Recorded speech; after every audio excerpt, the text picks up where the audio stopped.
हाँ जी, हाँ गालो। हाँ जी। हाँ, ये उसमें भगवान आप की। अच्छा, हाँ जी। आज वो जब 29 तारीख को जो हमारे संस्कृत का होगा। हाँ, और अभी मैं वीडियो इसलिए ऑफ रख रही हूँ क्योंकि मेरा नेटवर्क चला जाता है बार बार। ठीक। अभी जो मैं गा रही हूँ वो गीत गोविंद की अष्टपदी है, जिसमें भगवान की गुणों की प्रशंसा ही है। शायद से आपको पसंद आए या न आए, पर संस्कृत में है इसलिए मैंने प्रयास किया है। श्रित कमला कुच मंडल धृत मंडल ललित कलित वनमाले जय जय देव हरे, जय जय देव हरे। दीनमणि मंडल मंडन भव खंडन मुनि जन मानस हंस जय जय देव हरे, जय जय देव हरे। कालिय विषधर गंजन जन रंजन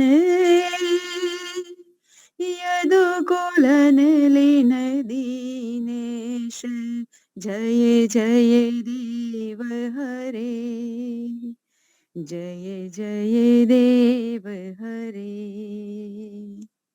मधुमुर नरक वीणा शन गरुड़ासन सुर कुल के निदान जय जय देव हरे, जय जय देव हरे। अमल कमल दल लोचन भव मोचन त्रिभुवन भवन निधान जय जय देव हरे, जय जय देव हरे। जनक सुता कृत भूषण जित दूषण समर शमित दश कंठ जय जय देव हरे, जय जय देव हरे। अभिनव जलधर सुंदर धृत मंदर श्रीमुख चंद्र चकोर जय जय देव हरे, जय जय देव हरे। तव चरणे प्रणतावय मीति भाव कुरु कुशलं प्रणतेषु जय जय देव हरे, जय जय देव हरे। श्री जय देव कवेरो दितमेदं कुरुते मृदं मंगल मंजुल गीतं जय जय देव हरे, जय जय देव हरे। श्रित कमला कुच मंडल धृत कुंडल कलित ललित वनमाल जय जय देव हरे, जय जय देव हरे, जय जय देव हरे। ओम नमस्ते। खूप सरस। प्रभो मही देहि विज्ञानम तरेयम दुःख सागर रत त्वदीयां प्रेम्णा भक्तिं धरेयं शाश्वतं धातः प्रभो मयि देहि विज्ञानं तरेयं दुःखसागरतः विचित्रो निर्मितः कायो द्विधानि चेन्द्रिणीया चेन्द्रियाणीति विचित्रो निर्मित कायो द्विधानि चेन्द्रियाणीति यथा स्थानं यथा कामं त्वमेयं तात दातं प्रभो मयि देहि विज्ञानं तरेयं दुःखसागरतः इमानि पंचभूतानि पृथिव्यं मेजसा दीनि इमानि पंचभूतानि पृथिव्यं मेजसा दीनि समानि सर्वतः कृत्वा अहो सृष्टे सरि सर्तं प्रभो मयि देहि विज्ञानं तरेयं दुःखसागरतः विभो माता पितृभ्राता सकल संसार च कर्तः विभो माता पितृभ्राता सकल संसार चर्कतां त्वमेयं मुक्तिदा स्त्रोतम् अहो आनन्ददाता नः प्रभो मयि देहि विज्ञानं तरेयं दुःखसागरतः त्वदीयं शरणमापन्नो मदीयं छिन्द्य च ग्रन्थिं त्वदीयं शरणमापन्नो मदीयं छिन्द्य च ग्रन्थिं वरेयं भावना शुद्धं जयेयं मानसं जातं वरेयं भावनां शुद्धा जयेयं मानसं जातं प्रभो मयि देहि विज्ञानं तरेयं दुःखसागरतः त्वदीया प्रेम्णा भक्तिं धरेयं शाश्वतं धातः प्रभो मयि देहि विज्ञानं तरेयं दुःखसागरतः। परमात्मा के पास मोक्ष प्राप्ति के लिए अधिकाधिक विज्ञान प्राप्ति के लिए इस प्रार्थना की गई है। धन्यवाद। खूब सरस। આવતીકાલે આચાર્ય વિમલેશજી બંસલ એમનું પ્રવચન રહેશે અને સ્વામી શાંતાનંદજીનું પણ ગોઠવી રહ્યા છે ક્યારે એમને સસમાં. તો આવતીકાલે વિમલેશજી છે. અત્યારે હવે આપણા યોગેશ્વરી માતાજી વાનપ્રસ્થાજી નિમંત્રિત કરતા હું.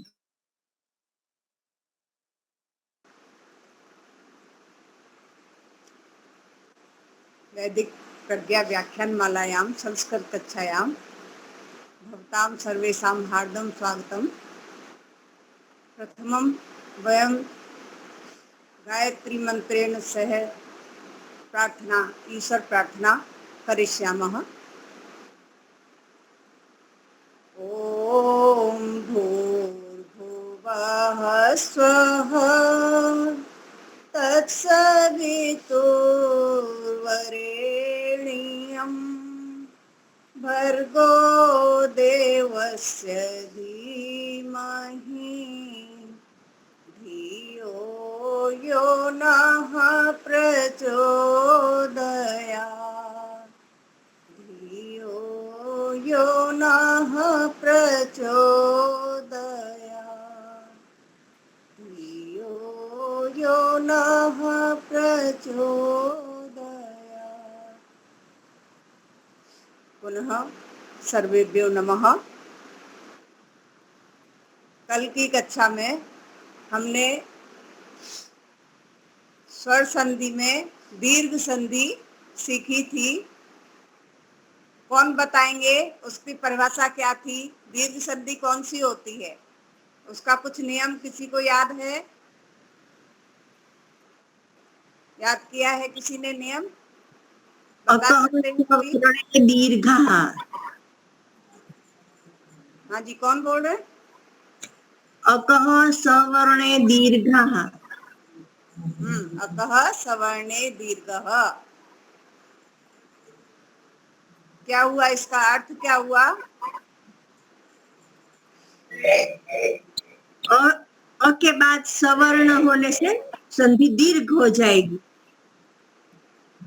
अक के अंदर जो अक प्रत्याहार था, अभी जो संधियां चल रही हैं, मैंने जो लिखाया था प्रत्याहार लिखने के लिए, वो प्रत्याहार सभी प्रयोग होंगे। अभी मैंने कुछ अलग से विशेष प्रत्याहारों के नाम लिखाए थे। तो पिछली संधि में अक प्रत्याहार का प्रयोग हुआ था। अक प्रत्याहार में कौन कौन से वर्ण थे? अ, ई,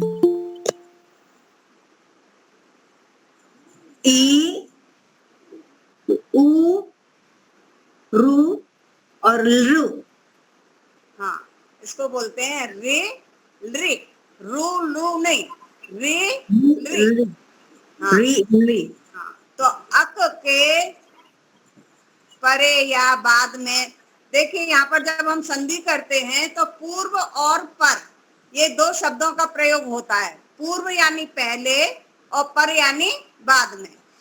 तो अक के परे यदि सवर्ण वर्ण आए, सवर्ण यानी अ का सवर्ण अ है, ई का सवर्ण ई है, उ का सवर्ण उ है, री का सवर्ण री है और लृ का सवर्ण लृ है।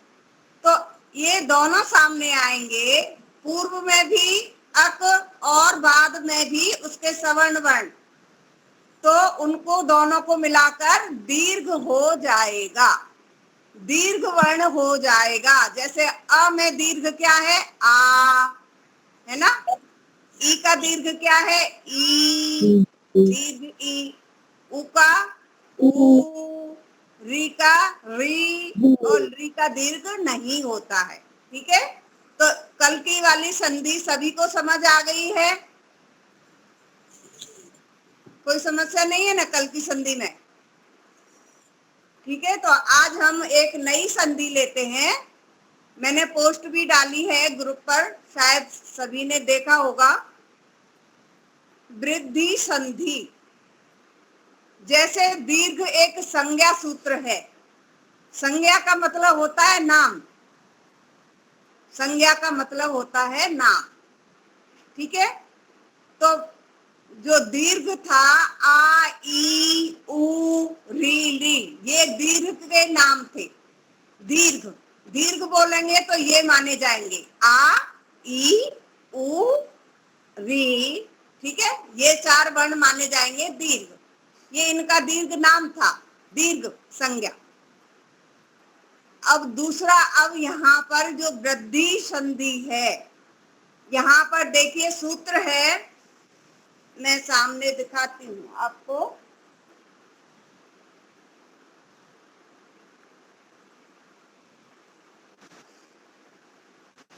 दिख रहा है स्पष्ट? दिख रहा है ना? हाँ, तो ये वृद्धि संधि है। स्वर संधि में वृद्धि संधि है। नंबर 1 कल सीखी थी दीर्घ संधि, ये दूसरी है वृद्धि संधि। तो वृद्धि संधि में हमें यहाँ पर दो सूत्र लगेंगे, वृद्धि रेचि और वृद्धि रादैच। ये दो सूत्र हैं पाणिनि अष्टाध्यायी के। ठीक है, तो आपको ये सूत्र कठिन लगते हैं, याद रखने की आवश्यकता नहीं है, लेकिन अगर किसी को गहराई से सीखना है तो फिर उसके लिए ये सूत्र हैं। लेकिन मैंने सूत्र के द्वारा अर्थ करके यहाँ पर आपको बताया है। ठीक है, तो ये वृद्धि रेचि, जो ये र है ना, इसका यहाँ पर विसर्ग हो जाएगा वृद्धि एच, एच यानी एच। अब एच जो प्रत्याहार था उसके अंदर कौन कौन से वर्ण थे हमारे? एच में कौन कौन से वर्ण हैं? ए, ओ, आई, औ। ठीक है, ये 4 वर्ण आते हैं एच में। अब यहाँ पर ये दूसरा सूत्र है वृद्धिरादई च। ऐसे ही र का यहाँ पर विसर्ग हो जाएगा वृद्धि। इसमें 3 वर्ण हैं, 3 शब्द हैं। अब यहाँ पर रा के स्थान पर आ हो गया। आप यहाँ से द से त ले लेंगे, आत, और ये बड़ी एक ही मात्रा है दीर्घ, तो ऐच। ठीक है, आत, ऐच। आत में से हमें आ मिलेगा, त जो हलंत्यम अंतिम जो हल होता है उसका लोप हो जाता है, इत संज्ञा हो जाती है। ये पाणिनि की अष्टाध्यायी के सूत्रों के अनुसार हलंत्यम इत होता है, तो वो ये त का हलन वो हो जाएगी, लोप हो जाएगा, इत संज्ञा हो जाएगी और आ बचेगा। यहाँ पर आ और ऐच में कौन कौन से वर्ण आते हैं? ऐच प्रत्याहार में आई और औ। ठीक है, इतना समझ आ गया। एच में ए, ओ, आई, औ और ऐच में आई, औ। इतना समझ आ गया सभी को? इन पर ज्यादा ध्यान मत दीजिए आप सूत्र पर, नहीं आपको कठिन लगेगा।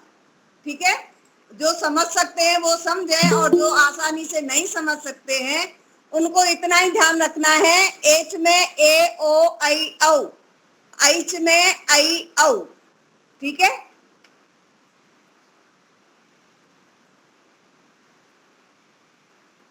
भाई जब हम प्रत्याहार आपको पढ़ाए थे तो ये ऐच प्रत्याहार में ये 2 वर्ण ही आते हैं और एच में 4 वर्ण आते हैं, ए, ओ, आई, औ।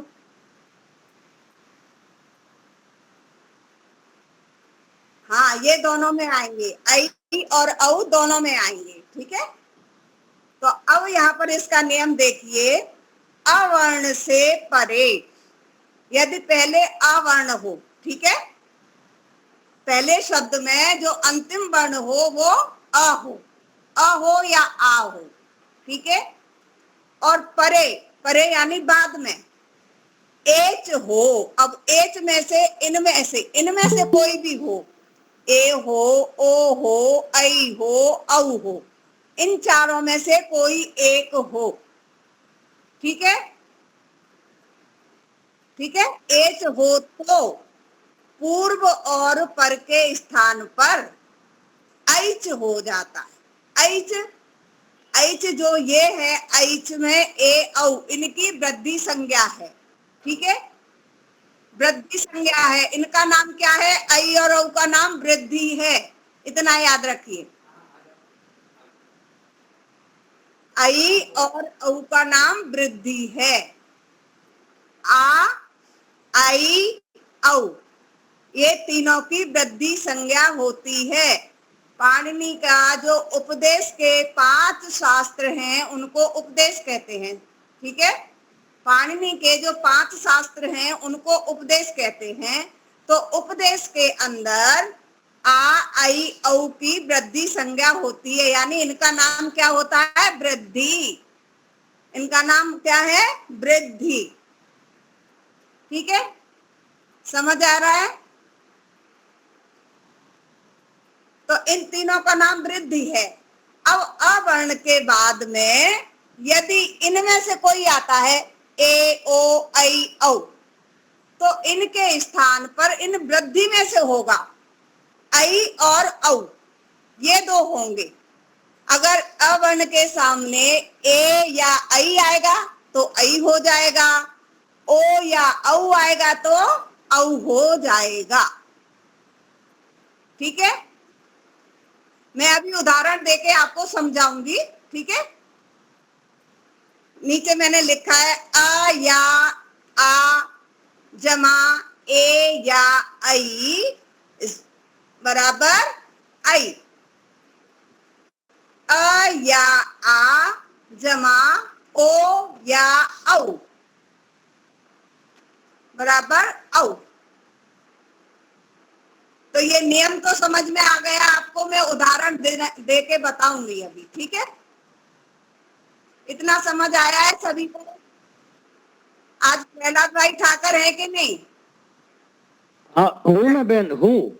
हाँ जी, तो उस दिन आप बोल रहे थे ना कि अ के बाद यदि ए आएगा तो क्या होगा। आज हाँ, ये हाँ। वही संधि है, इसलिए मैंने आज इस संधि को लिया है पहले। आज आप ठीक ये है। नियम समझ लीजिए, ठीक है? अ हाँ या जी। अ के बाद में यदि ए आएगी तो आई हो जाएगी। अभी मैं उदाहरण देके आपको समझाती हूँ।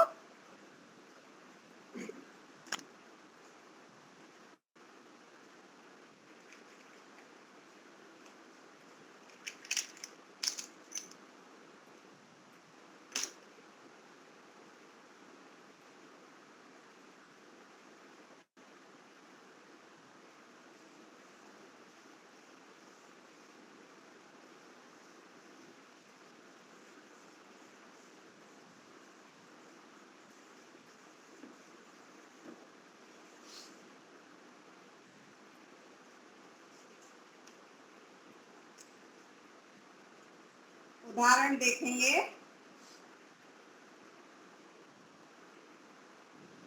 तथा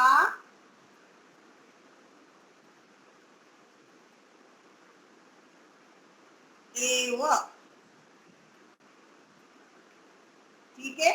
अब इसमें क्या है, पीछे का वर्ण क्या है? यहाँ आ आ है, हाँ। और ये ए है। तो अब क्या हो जाएगा? आई आई आई हो हो जाएगा, जाए, हाँ। ठीक है? आई हो जाएगा। तो ये क्या हो गया? तथैव। तथैव, तथैव, हाँ। तथैव, ठीक है?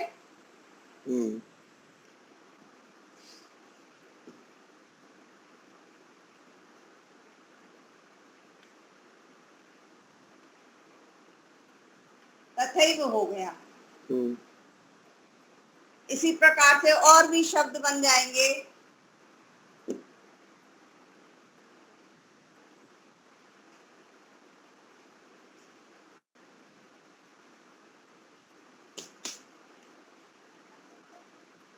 अत्र एव, यहाँ पर अ है और यहाँ पर ए है, तो अत्रैव, ठीक है?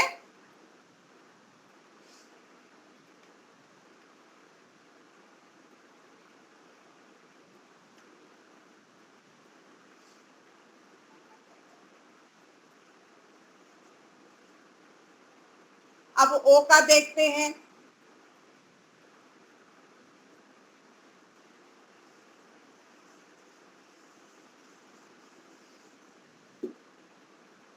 देखिए, जो आई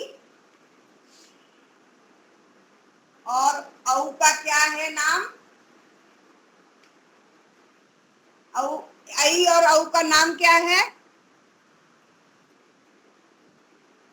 वृद्धि, ठीक है? पाणिनि के उपदेश में इन दोनों को जहां भी प्रयोग करेंगे तो ये कहलाएंगे वृद्धि। यदि हम ऐसा बोलते हैं कि वृद्धि हो जाती है, तो वृद्धि हो जाती है, तो वृद्धि में आ, आई, औ ये तीन शब्द आते हैं।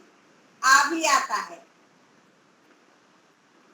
लेकिन यहाँ पर हमें एच में से ही प्रयोग करना है। एच के अंदर तो आ नहीं है, ठीक है ना? एच के अंदर आ नहीं है, इसलिए हम आ को नहीं लेंगे, ये आएंगे हमारे लिए, ठीक है? अब दूसरा हम देखेंगे।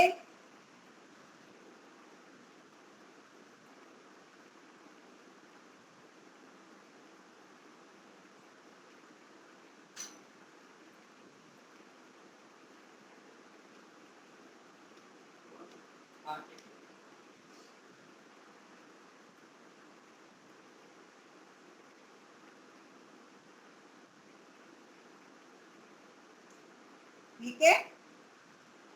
महा औषधि, तो यहाँ पर आ है और ये औ है,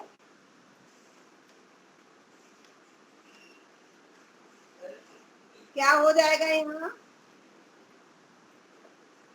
अब क्या हो जाएगा? औ औ हो जाएगा।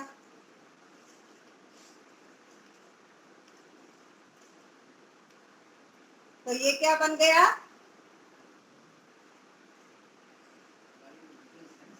महौषधि। महौषधि। महौषधि।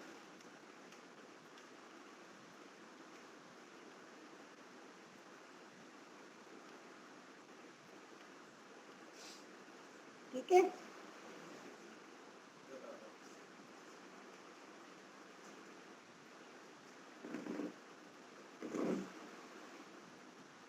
और भी देखने हैं उदाहरण, और देखने हैं इनके, इसी तरह से बनेंगे उदाहरण। और उदाहरण देखने हैं क्या? हाँ,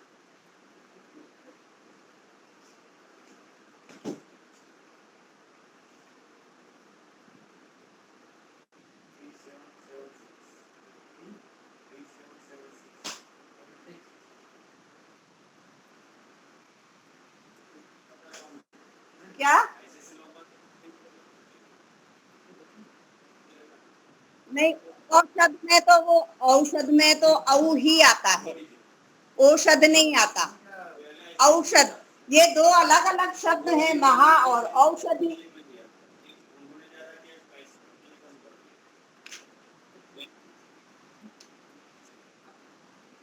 हाँ, ये छोटा बड़ा कोई भी हो, लेकिन वहां पर बढ़ जाएगा वृद्धि, यानी ये आई और औ ही बनेगा, और कुछ नहीं बनेगा।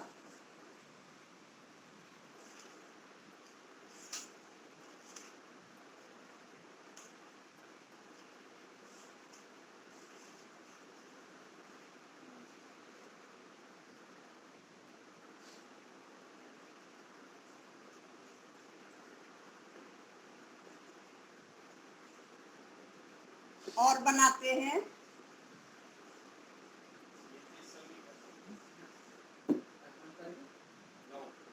जल औषध।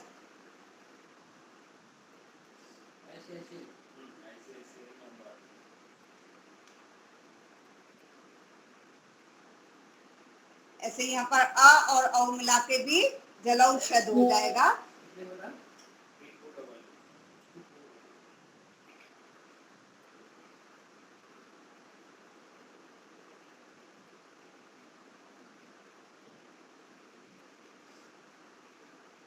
बस नियम समझ में आना चाहिए।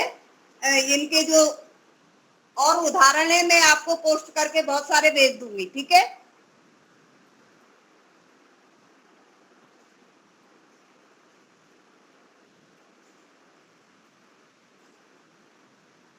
हाँ, देखिए नियम मैंने नीचे बताया था, आ हो या आ हो पहले, ठीक है।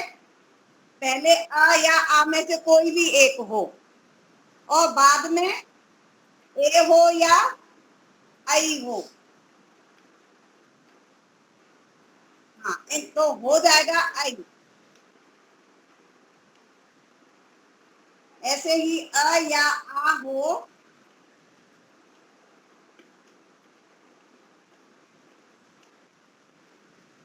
और ओ या औ हो,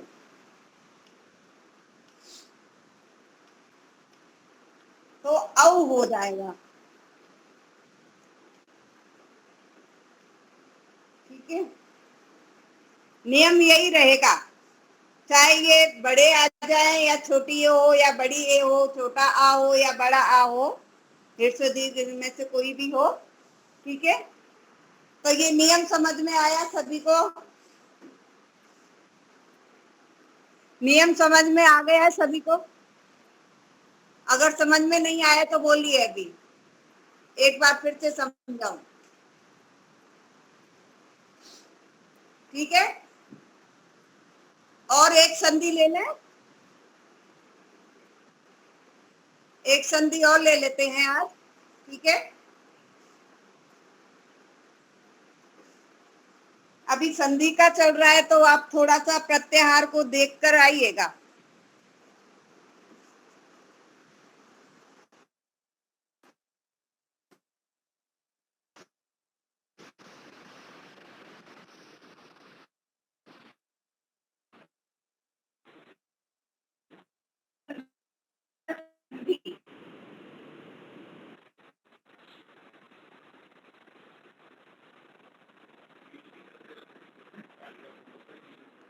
ठीक है, यण संधि है, इसका सूत्र है इको यण सी।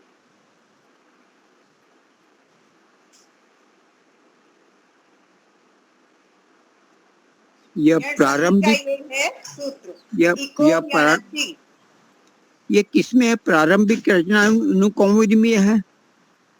नहीं जी, ये संधि तो मैं अलग से करा रही हूँ आपको। ठीक है जी, ठीक है।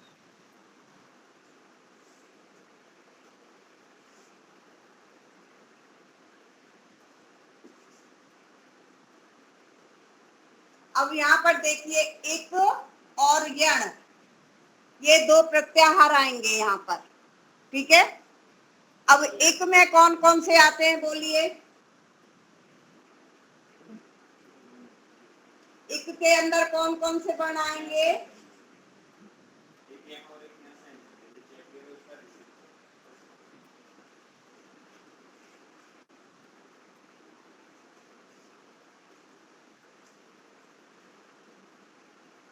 ई उ रील री,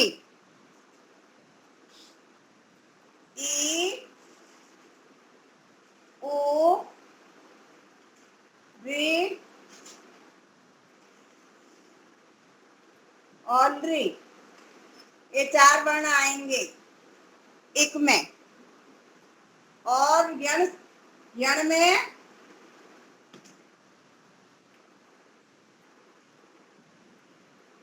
य,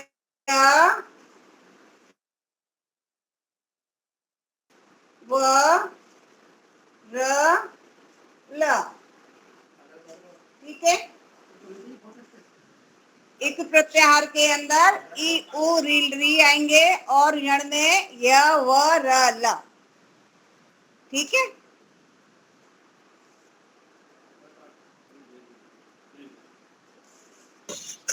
पहले तो ये वर्णाक्षर याद करना, अ आ ई उ रू, ऐसा पूरा का पूरा याद करना पड़ेगा, तब पक्का होगा।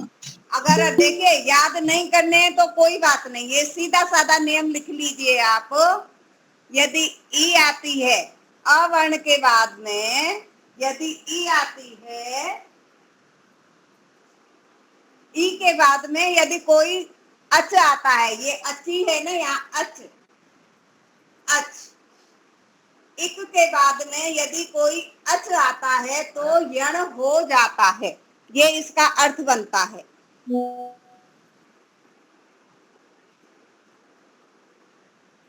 इक के बाद में कोई अच आता है तो यण हो जाता है। अगर आपको ये कठिन लगता है तो आप ऐसा लिखिए, यदि ई के बाद कोई भी स्वर आता है तो यह हो जाता है, ऊ के बाद कोई स्वर आता है तो वह हो जाता है, री के बाद कोई स्वर आता है तो र हो जाता है, री के बाद कोई स्वर आता है तो ल हो जाता है।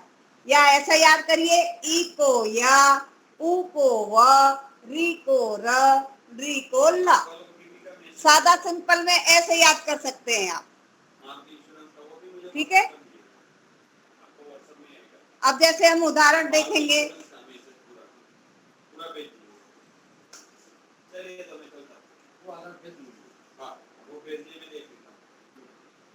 प्रति, ये मैंने आपको सूत्र के अनुसार सिखाया है। और सिंपल भाषा में आप ऐसा लिख सकते हो कि यदि ई उ री के बाद कोई अच आता है, अच यानी उसका विपरीत स्वर आना चाहिए, ई के बाद ई नहीं आना चाहिए, ई के बाद में कोई और वर्ण आना चाहिए, आ हो, उ हो, री हो, री हो। ऐसे ही ऊ के बाद में ऊ नहीं आना चाहिए, ऊ के बाद में ई हो, री हो, री हो, इस तरह से। ठीक है, अब यहाँ पर देखिए अच आना चाहिए। अच के अंदर तो हमारे सारे स्वर आ जाते हैं, अच के अंदर सारे स्वर आ जाते हैं। ये अची आया है ना, यहाँ पर अच है, अच के अंदर सारे स्वर आ जाते हैं, अच को ही स्वर कहते हैं। ठीक है, स्वर को अच भी कहते हैं। तो यहाँ अच तो प्रति प्लस एक। ठीक है, अब यहाँ पर हम समझेंगे, यहाँ पर कौन से वर्ण है, कौन सा स्वर आ रहा है, ई आ रहा है। ठीक है, और यहाँ पर ए है, ए है, तो ई से क्या बन जाता है, यह बनता है ना। और यहाँ पर ए है, तो यह में क्या होगा, ए जुड़ जाएगा।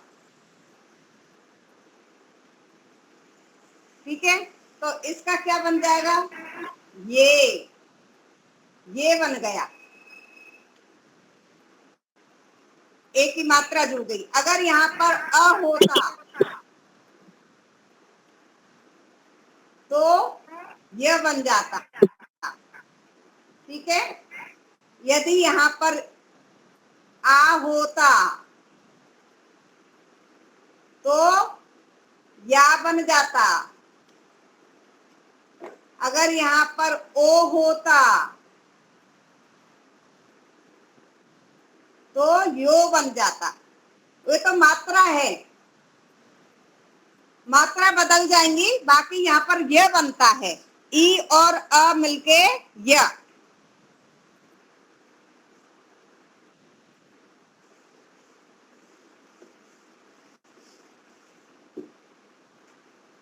अब आप ऐसे लिख लीजिए,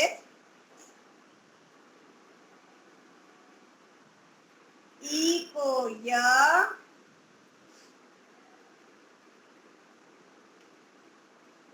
या यहाँ पर भी कर सकते हैं, ई का य बनेगा, उ का व बनेगा, री का र बनेगा, ली का ल बनेगा।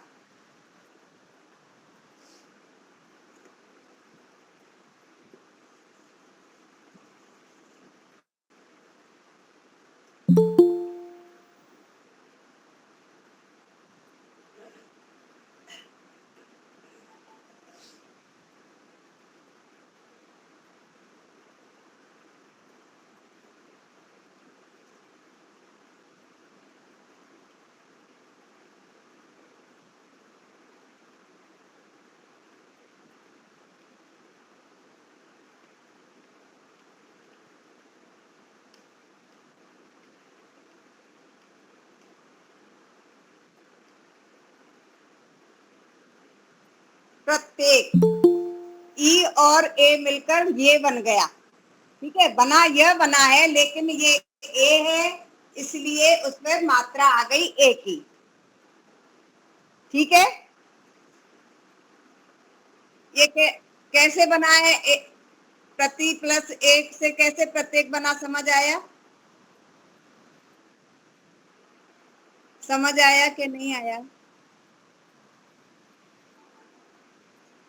ये देखिए, टी के अंदर क्या है, ई है, अभी मैंने बताया था, यहाँ पर ई है, ई और ए मिलकर ये बना है, ई और ए मिलकर ये बन गया। यह और ए है तो ए की मात्रा लग गई, ये। बहन जी, ये तो हिंदी में भी यही लॉजिक है,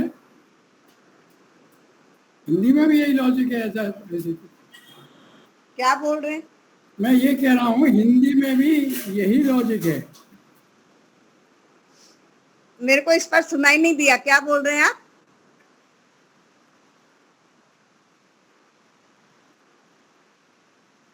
हाँ वो तो नियम, वो जो हिंदी में है वो इसी से बना हुआ है, संस्कृत में से ही हिंदी निकली है।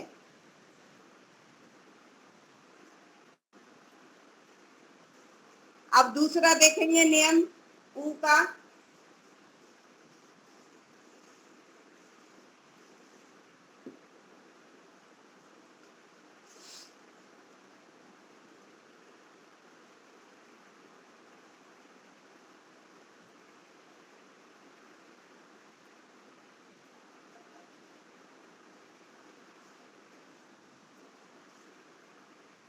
देखिए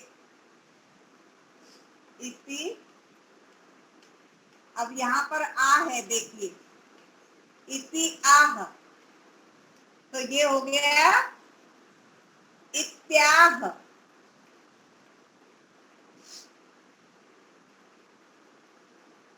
यहाँ पर भी या बन गया ना, ई और आ मिलकर या हो गया, इत्याह। इति ह है ये, इति आह, ऐसा कहा, ऐसा बोला।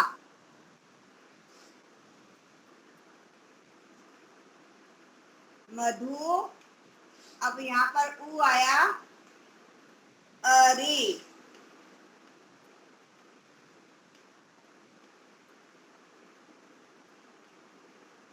मध्वरी, यहाँ पर ऊ से क्या बनेगा, व। यहाँ पर ऊ है ये, ऊ और अ मिलकर क्या बना है, व। ठीक है, ऊ और अ मिलकर वो बना है, मध्वरी।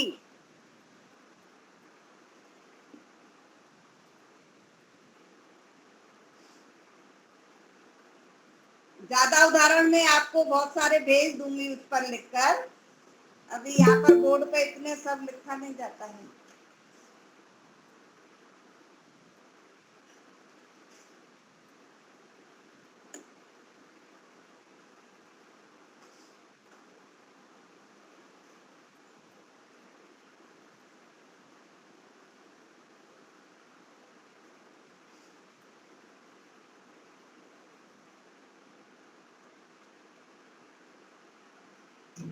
जब हम छोटे थे तब ये संधि तो जोड़ देते थे और मार्क्स भी आ जाता है, लेकिन नियम नहीं जानते थे।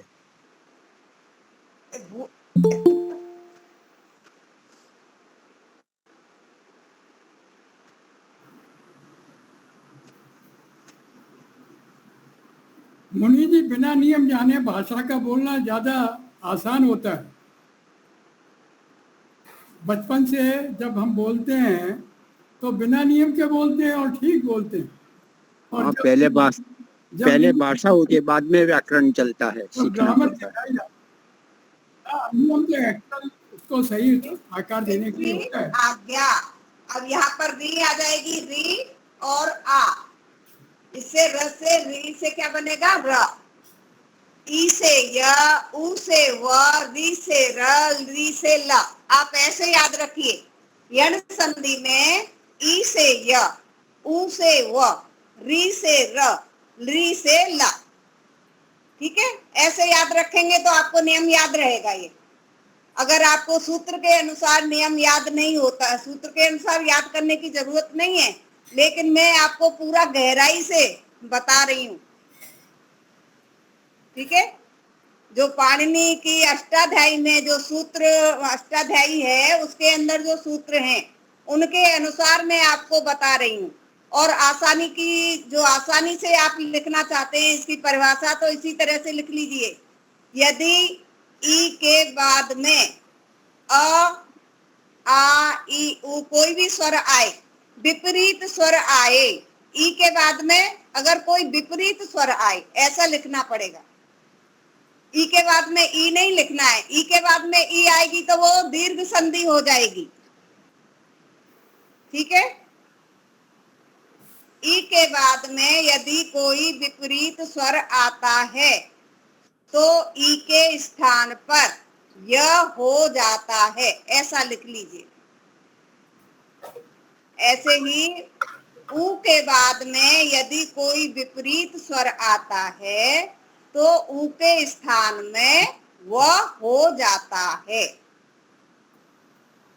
ऐसे ही री के बाद में यदि कोई विपरीत स्वर आता है तो री के स्थान पर र हो जाता है। री के बाद में यदि कोई विपरीत स्वर आता है तो ल हो जाता है।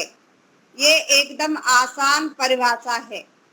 अगर आपको हिंदी में इस तरह से परिभाषा लिखनी है तो वो भी आप लिख सकते हैं। नहीं, मुझे तो इसी तरह से याद है, ई को य, ऊ को व, री को र, री को ल, ऐसा ही मुझे याद, मैंने इसी तरह से याद किया हुआ।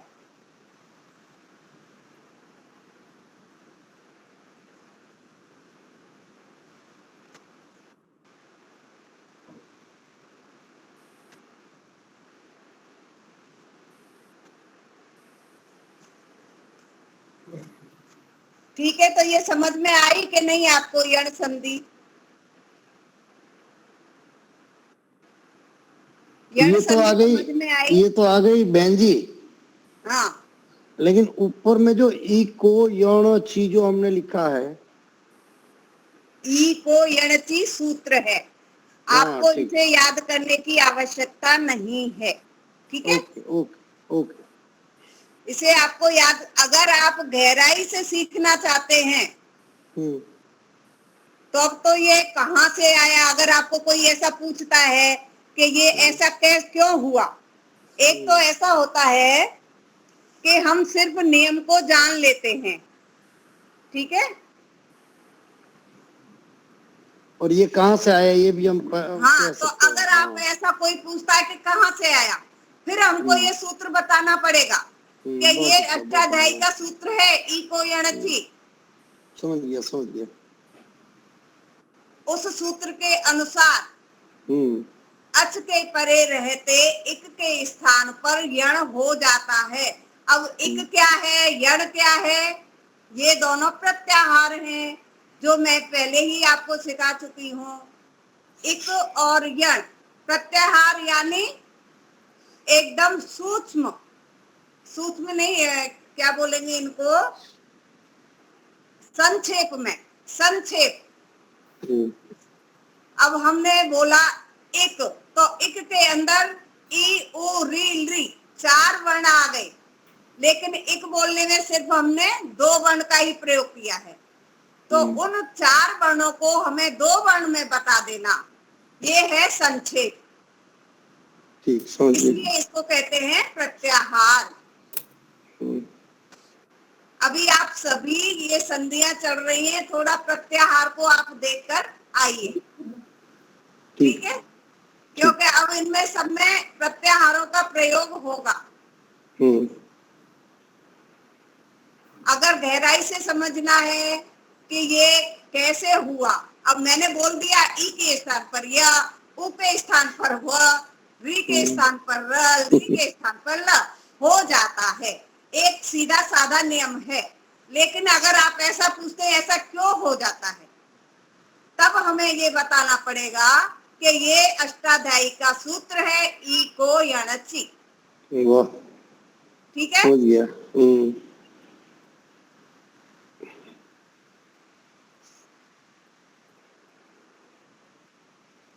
लेकिन सब समझ में अब आया बहन जी?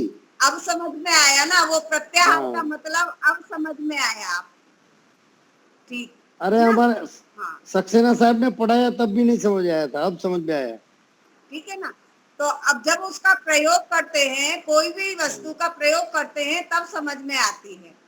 सही बात, ठीक है ना, तो ये जो इक और यण, इक के स्थान पर यण हो जाता है, इतना ध्यान रखना है। अच के परे रहते, यदि अच बाद में आता है, अच के अंदर हमारे सभी स्वर आ जाते हैं, लेकिन यहाँ पर ये रहेगा कि विपरीत स्वर होना चाहिए, सवर्ण नहीं होना, उसका जो समान स्वर नहीं होना चाहिए, विपरीत स्वर होना चाहिए।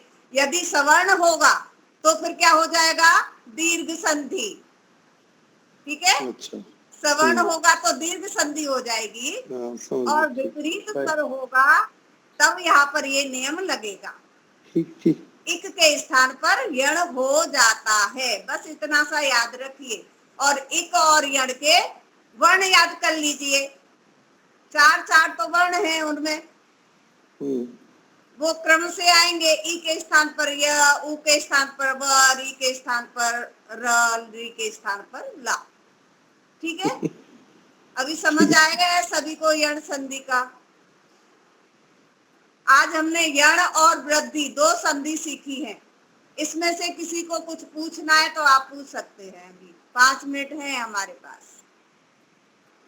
और दीर्घ में से भी पूछ सकते हैं। तीनों संधियों में से आपको किसी को भी कुछ समझ नहीं आया है, कुछ डाउट है तो पूछ सकते हैं। बहन जी, ये प्रति जमा इत प्रतीत बनेगा क्या? जी क्या बोल रहे हैं आप? प्रति जमा इत, प्रति जमा इत, ये हाँ। प्रतीत बनेगा क्या? प्रति जमा एक, इत, प्रत्येक। और प्रतीत का कैसे संधि विच्छेद करेंगे? प्रतीत, क्या? इट अपीयर्स, प्रतीत, प्रतीत, ये मुझे प्रतीत होता है। अच्छा, प्रतीत। हाँ, प्रतीत तो वो दीर्घ संधि में हाँ, आएगा। वो कैसे करेंगे? कैसे करेंगे? प्रतीत, प्रतीत, धन्यवाद। दीर्घ संधि में आएगा वो। प्रतीत, ठीक।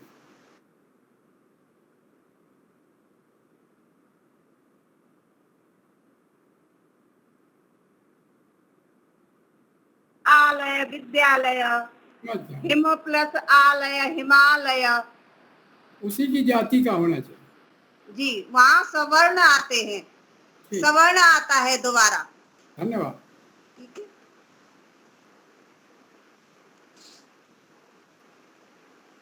और किसी को कुछ पूछना है यण संधि से, वृद्धि संधि से?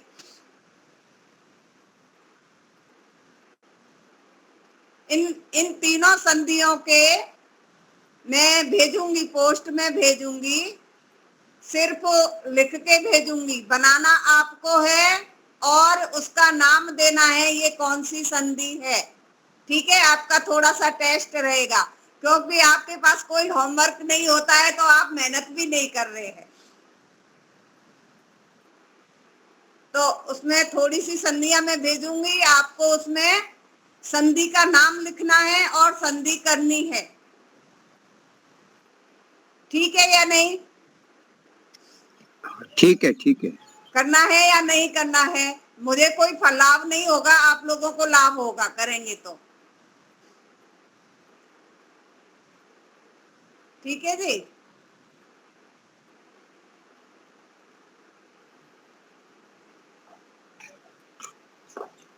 तो कक्षा पूर्ण करते हैं। हाँ, कक्षा किसी समाप्त को, हाँ, करते हैं। किसी को प्रश्न पूछना हो तो और भी है। हाँ, 2 प्रश्न मिनट। पूछना है, किसी को कुछ समझ नहीं आया तो पूछ सकते हैं। और जो सूत्र मैंने लिखाए हैं, अगर आपको कठिन लगते हैं तो सूत्र के चक्कर में बिल्कुल मत जाइए, सीधा साधा आप नियम याद कर लीजिए।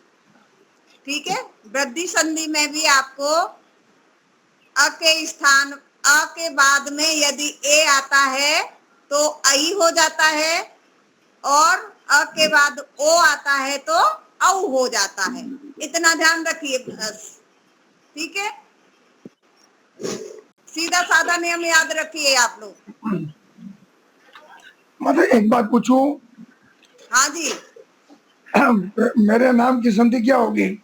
शशांक, शशिवता अंक होगा। देखिए अब आप आगे मत बढ़िए, अभी हम व्यंजन संधि पर नहीं आए हैं, अभी हम अच्छा। स्वर संधि सीख रहे हैं। जो सिखाया है उसी में से सीखिए। अच्छा अच्छा, ये व्यंजन संधि हाँ, हो गया मैं था। पूरी तरह से कोई भी नियम आपको गलत से बताना नहीं चाहती हूँ। मुझे भी पहले अच्छा। अभ्यास करना होता है, मैं गलत ना बताऊं, इसलिए मुझे पूरी तरह से आपको अच्छे से सीख के बताना होता है। मुझे पता नहीं था ये व्यंजन संधि होगी। सही बात हाँ, है। ये होएगा, आपका भी होगा, शशांक का भी होगा, लेकिन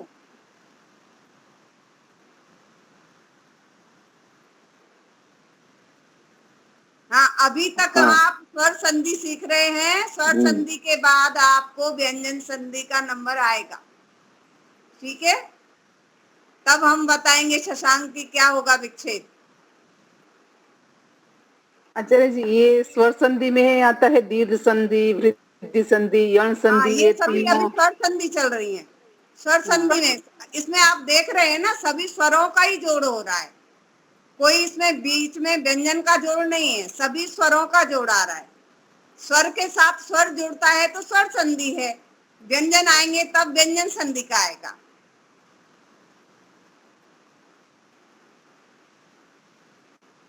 हाँ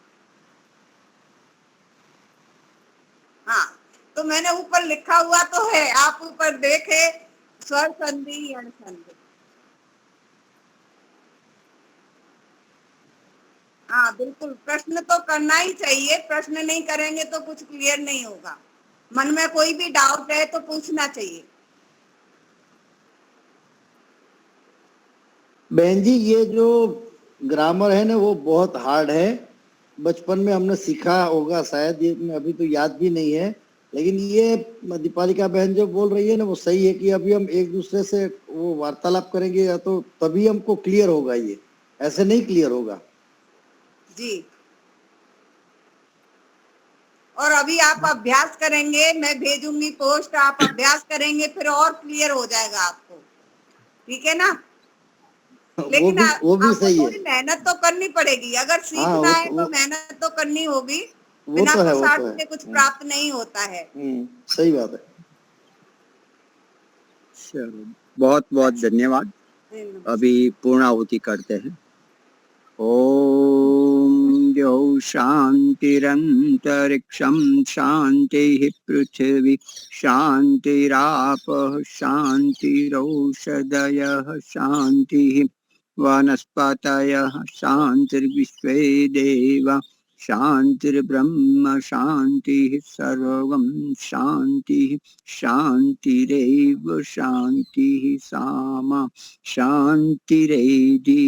ओम शांति शांति शांति। सबको सादर नमस्ते जी। सर्वेभ्यो नमः। सर्वेभ्यो नमः। राम मिलामः, सर्वेभ्यो नमः।